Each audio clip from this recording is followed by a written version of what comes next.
நான் அரசியலுக்கு புதிதல்ல. அரசியல் கட்சியினுடைய மாநில அமைப்பு செயலாளராக இருக்கிறேன்.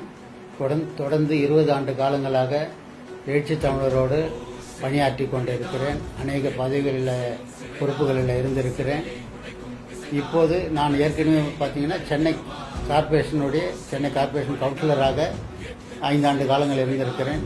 பள்ளிக்கரணையினுடைய 190வது வார்டு கவுன்சிலராக இருந்திருக்கேன். கோடிங்களூர் தொகுதியினுடைய எம்எல்ஏ கேண்டிடேட்டாக களம் காண்டிருக்கிறேன். மறுபடியும் தலைவர் என்னை திருப்பூரினுடைய சட்டமன்ற வேட்பாளராக என்னை அறிவித்திருக்கிறார்.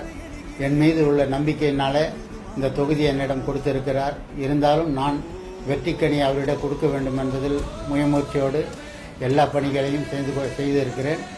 ஏற்கனவே எங்களுடைய முன்னாள் எம்எல்ஏவும் பாலாஜி அதே தொகுதியில் கடைசி முறை நின்று வென்றெடுத்திருக்கிறார். அவர் அநேக பணிகளை செய்திருக்கிறார். அவர் விட்டு சென்ற பணிகளை தொடர்ந்து நான் செய்ய வேண்டும் என்று விரும்புகிறேன். நான் திருப்பூரூர் தொகுதிக்கு புதிதானவன் அல்ல. ஏற்கனவே 15 ஆண்டு காலங்களாக மக்களோடு மக்களாக நான் பணியாற்றி கொண்டிருக்கிறேன். அநேக ஸ்கூலுங்களுக்கு, ஏழை எளிய மக்களுக்கு உதவிக்கரம் நீட்டி கொண்டிருக்கிறேன். திருப்பூரூர் தொகுதியில் உள்ள குழந்தைங்களுக்கெல்லாம் ஸ்கூலில் என்னுடைய நலப்பணிகளை நான் செய்து கொண்டிருக்கிறேன்.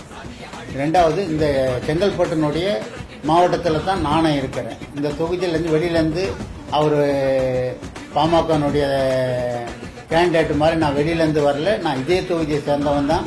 அதனால் மக்கள் என் மீது வைத்திருக்கிற அந்த அன்புக்கும் பாசத்துக்கும் என்றைக்கும் நான் கடமைப்பட்டிருக்கிறேன்.